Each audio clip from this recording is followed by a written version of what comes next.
श्री राधे कृष्ण भगवान की जय। भक्तजनों, भगवान की अहेतु की कृपा से प्राप्त इस देव दुर्लभ मनुष्य जन्म के अनमोल समय का सदुपयोग करते हुए अभी हम श्री भक्तमाल ग्रंथ का सत्संग करते हैं।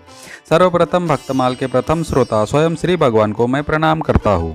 फिर व्यक्त और अव्यक्त रूप में उपस्थित भगवान के सभी भक्तों, साधु संतों एवं महापुरुषों को भी मैं प्रणाम करता हूँ। और आप सभी भगवान में श्रद्धा और विश्वास रखने वाले श्रोताओं को भी मैं प्रणाम करता हूँ।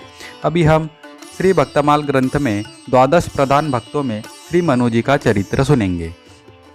श्री मनु जी, सृष्टि के प्रारंभ में जब ब्रह्मा ने सनकादि पुत्रों को उत्पन्न किया और वे निवृत्ति परायण हो गए, तब उन्हें बड़ा क्षोभ हुआ।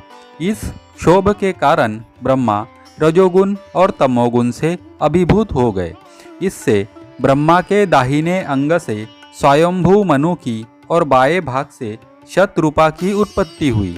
स्वयंभू मनु ने जब तपस्या के द्वारा शक्ति संचय करके सृष्टि की अभिवृद्धि करने की आज्ञा प्राप्त की, तब उन्होंने अपने पिता ब्रह्मा के आदेशानुसार सकल कारण स्वरूपिणी आद्या शक्ति की आराधना की। इनकी आराधना से प्रसन्न होकर भगवती ने वर याचना की प्रेरणा की। स्वयंभू मनु ने भगवती से बड़े विनयपूर्वक कहा, यदि आप मुझ पर प्रसन्न है तो ऐसी कृपा कीजिए जिससे प्रजा की सृष्टि का कार्य निर्विघ्न चलता रहे। देवी ने तथास्तु कहा और अंतर्धान हो गई। इसके बाद मनु ने ब्रह्मा से एक उपयुक्त स्थान के लिए प्रार्थना की। ब्रह्मा ने मनु को भगवान विष्णु की शरण लेने का उपदेश किया। इसी समय भगवान वाराह रूप धारण करके ब्रह्मा की नासिका से निकल पड़े और थोड़े ही समय में बड़ा विशाल रूप धारण करके भीषण गर्जना करने लगे। उस समय सभी देव दानव, ऋषि मुनि उनकी महिमा का गायन करने लगे। उनकी स्तुति से प्रसन्न होकर भगवान ने जलमग्न पृथ्वी का उद्धार और उसकी स्थापना की। स्वयंभू मनु पृथ्वी पर रहकर सृष्टि कार्य करने लगे। उनके प्रिय व्रत उत्तानपाद नाम के 2 तेजस्वी पुत्र एवं आकुति, देवहूति और प्रसूति नाम की 3 कन्याएं हुई। उत्तानपाद से ध्रुव जैसे भगवत भक्त प्रकट हुए और इनकी देवहूति नाम की कन्या से स्वयं भगवान ने कपिल रूप में अवतार ग्रहण किया।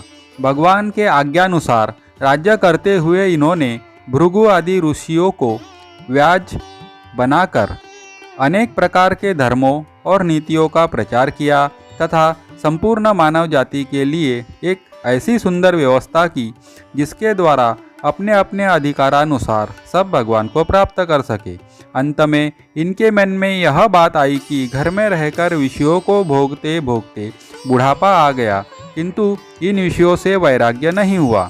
भगवान के भजन बिना जीवन का यह अमूल्य समय यूं ही बीत गया, यह सोचकर उन्हें बड़ा दुख हुआ। यद्यपि पुत्रों ने उन्हें घर में रहकर राज्य करते रहने का बड़ा आग्रह किया, फिर भी उनके विरक्त हृदय ने पुत्रों की एक भी न मानी। अंततः पुत्रों को राज्य देकर वे अपनी पत्नी शतरूपा के साथ घर से निकल पड़े।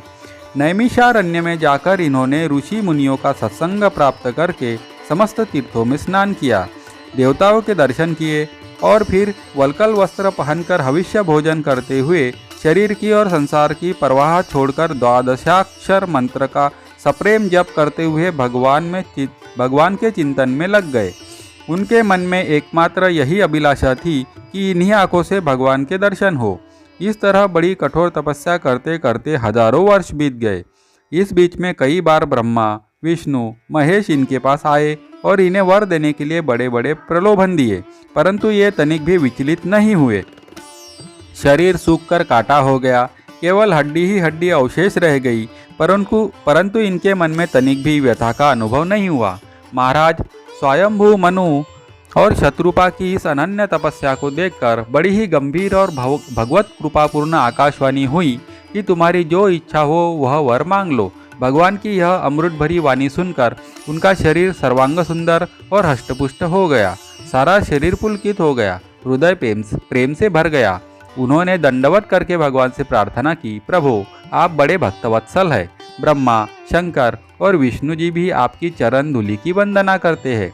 यदि आप मुझ पर सचमुच प्रसन्न है तो आपका वह स्वरूप जो शिव जी के हृदय में निवास करता है काकभूषुंडी जी जिसका ध्यान करते हैं और वेदों में जिसे सगुण होते हुए भी निर्गुण और निर्गुण होते हुए भी सगुण कहा गया है, वही स्वरूप हम अपनी इन्हीं आंखों से देखें। उनकी प्रेम भरी बातें भगवान को बड़ी प्रिय लगी और भगवान उनके सामने प्रकट हो गए। दंपति का ध्यान टूटा और उन्होंने भगवान श्री राम की ओर देखा। भला भगवान की उस रूप माधुरी का कोई क्या वर्णन कर सकता है। आदि शक्ति भगवती सीता और पुरुषोत्तम भगवान श्री राम के अनूप रूप राशि को देखकर उनकी आंखें निर्निमेष हो गई। उन्हें तृप्ति होती ही न थी। आनंदा अतिरेक से शरीर की सुध-बुध जाती रही और वे बिना सहारे की लकड़ी की भांति उनके चरणों पर गिर पड़े। भगवान ने उन्हें बलात् उठाकर उनके सिर पर अपने कर कमल फेर कर अपने हृदय से लगा लिया। जब भगवान ने उन्हें धैर्य धारण कराकर वर मांगने की प्रेरणा की तो पहले उन्हें बड़ा संकोच हुआ, परंतु भगवान ने बहुत ढाढ़स देने पर और यह कहने पर कि तुम्हारे लिए कुछ भी अदेय नहीं है, वे बोले, मैं तुम्हारे ही सरीखा पुत्र चाहता हूँ। भगवान ने कहा, मेरे सरीखा तो मैं ही हूँ, अतः मैं ही तुम्हारा पुत्र बनूंगा। इसके बाद भगवान ने शतरूपा पर अपनी कृपा दृष्टि डाली और उनसे वर मांगने की प्रेरणा की। शतरूपा ने वह वर तो मांगा ही जो उनके पतिदेव ने मांगा था, साथ ही भक्त जीवन की प्रार्थना की। भगवान ने बड़ी प्रसन्नता से कहा, इतना ही नहीं, तुम्हारे मन में जो जो रुचियाँ है सब पूर्ण होंगी, इसमें संदेह नहीं। इसके पश्चात महाराज मनु ने ऐश्वर्य भक्ति के स्थान पर वात्सल्य रति पुत्र विषयक प्रेम की याचना की और कहा कि संसार के लोग चाहे मुझे मूर्ख ही क्यों न समझे, आप कृपा करके वह वर दीजिए कि आपके वियोग में मेरा जीवन रहे ही नहीं। इसके बाद स्वयंभू मनु, दशरथ और उनकी पत्नी शतरूपा कौशल्या हुई। भगवान ने इनके पुत्र रूप में जन्म ग्रहण किया। इन पुण्यश्लोक आदिराज स्वयंभू मनु एवं उनकी पत्नी शतरूपा का चरित्र बड़ा ही विस्तृत है। इसका पूर्ण अनुशीलन तो इतिहास पुराणों में ही हो सकता है, यहाँ तो केवल उनका स्मरण मात्र कर लिया गया है।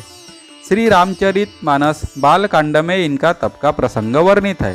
श्री राधे कृष्ण भगवान की जय। अगर आप भी भगवान को मानते हैं और साधु संतों में श्रद्धा भाव रखते हैं तो मेरे वीडियो को लाइक कीजिए, एक प्यारा सा कमेंट कीजिए और मेरे चैनल को सब्सक्राइब कीजिए।